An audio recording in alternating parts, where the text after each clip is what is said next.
নমস্কার, আমি ডক্টর দেবলীনা বাসু চক্রবর্তী। আমি অবস্টেট্রিশিয়ান গাইনোকোলজিস্ট। আমি অনেক জায়গায় অ্যাটাচ রয়েছি। আমি রেডিয়েন্সে অনেক দিন থেকেই বসছি। রেডিয়েন্স এই নার্সিংহোমটি ঢাকুরিয়া স্টেশনের কাছে রয়েছে।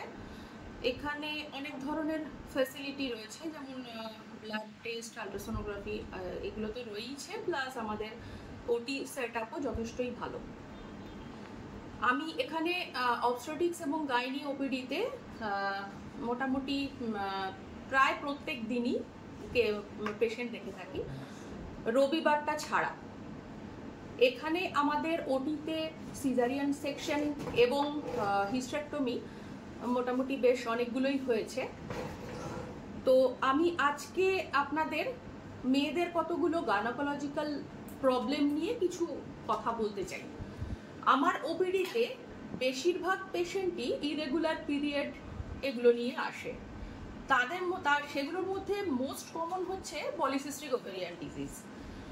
এখন এই পিসিওডিটা কি? পিসিওডি হচ্ছে যখন অনেক দিন ধরে, হয়তো 2-3 মাস ধরে পিরিয়ড হচ্ছে না, বা মাসে 2বার করে হয়ে যাচ্ছে, এবং তার সঙ্গে ওবেসিটি, যেটা ভীষণই কমন, এটা এখন ভীষণ রকমভাবে হচ্ছে। তো পিসিওডিতে আমরা অনেক রকমের ব্লাড টেস্ট করিয়ে থাকি, যেমন থাইরয়েড, প্রোল্যাকটিন, টেস্টোস্টেরন, আলট্রাসোনোগ্রাফি, এবং এই যে রিপোর্টগুলো করানো সমস্ত আমাদের এখান থেকেই হয়ে থাকে।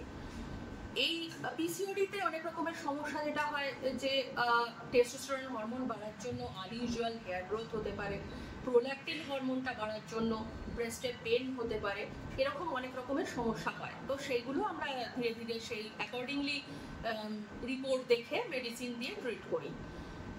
এই পিসিওডি ছাড়াও আমাদের অনেক রকমের পেশেন্ট এই ওপিডিতে আসে, যেমন ফাইব্রয়েড ইউটেরাস, এন্ডোমেট্রিওসিস, এটসেট্রা। তো আজকে এইটুকুই। নেক্সট আমরা তাহলে ফাইব্রয়েড ইউটেরাস এগুলো নিয়ে আবার ফার্দার আলোচনা করব। নমস্কার।